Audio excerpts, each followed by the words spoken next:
Le Félibrige, c'est une association qui est née en 1854, le 21 mai, qui a été fondée par Frédéric Mistral et 6 poètes provençaux, qui a pour but de rehausser, de valoriser, de faire vivre la langue et la culture des pays d'Oc, puisque le Félibrige s'étend sur 32 départements, dits Alpes y Pyrénées, selon la formule consacrée des Alpes aux Pyrénées.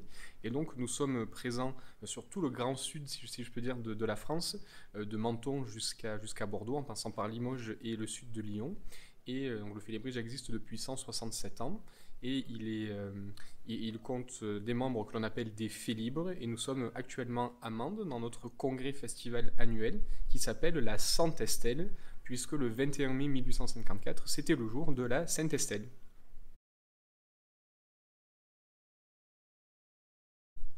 Le Félibrige il s'étend sur 32 départements et il comprend donc tous les parlers de la langue d'oc, que ce soit le provençal, le gascon, le limousin, l'auvergnat. Voilà, il est divisé dans 6 maintenances et ce sont tous ces parlers qui composent l'aire géographique du Félibrige et donc de la langue d'oc, parce que même si nous ne parlons pas exactement la même langue, nous nous comprenons sur l'ensemble de cette aire géographique.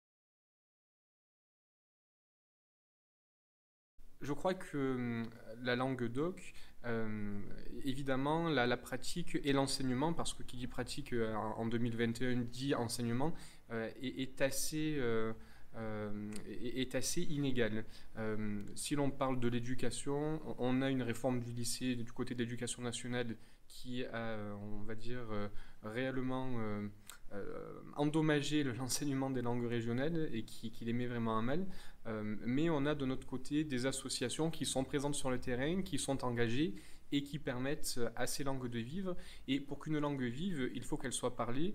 Et on peut la parler dans différents contextes, avec de la littérature, avec de la poésie, mais on peut la parler aussi dans l'univers du folklore, de la danse, de la musique, de la cuisine, puisque l'on va retrouver évidemment tout un vocabulaire, chacun dans sa langue régionale. Donc elle est encore bien vive et bien présente. Et come che sia, une langue es faccio per essere parlada, donc tant qu'elle est parlée, elle est sauvée.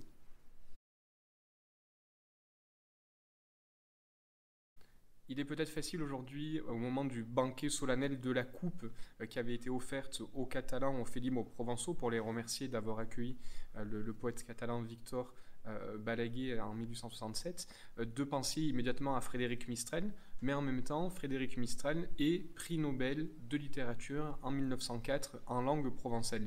Et Frédéric Mistral, alors tout est à garder de ce que Frédéric Mistral a écrit, mais il y a notamment une citation qui est extrêmement célèbre qui dit Les arbres qui vont fond sont lits qui montent haut.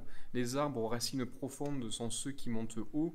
Donc je crois que le message est assez clair. Soyons fiers de nos racines, accrochons-nous, apprenons et puis nous monterons haut. Et au plus nous serons enracinés, au plus nous saurons nous ouvrir sur les autres cultures et les autres univers. Et puis il a écrit aussi une autre phrase non moins célèbre Qu'au tient la langue, tient la clau. Celui qui tient la langue tient la clé. La clé de quoi? Je crois que chacun est libre d'interpréter cette phrase à sa manière, mais je crois que l'essentiel est de dire que c'est la clé de son cœur, de sa culture, et qui nous permet de nous ouvrir.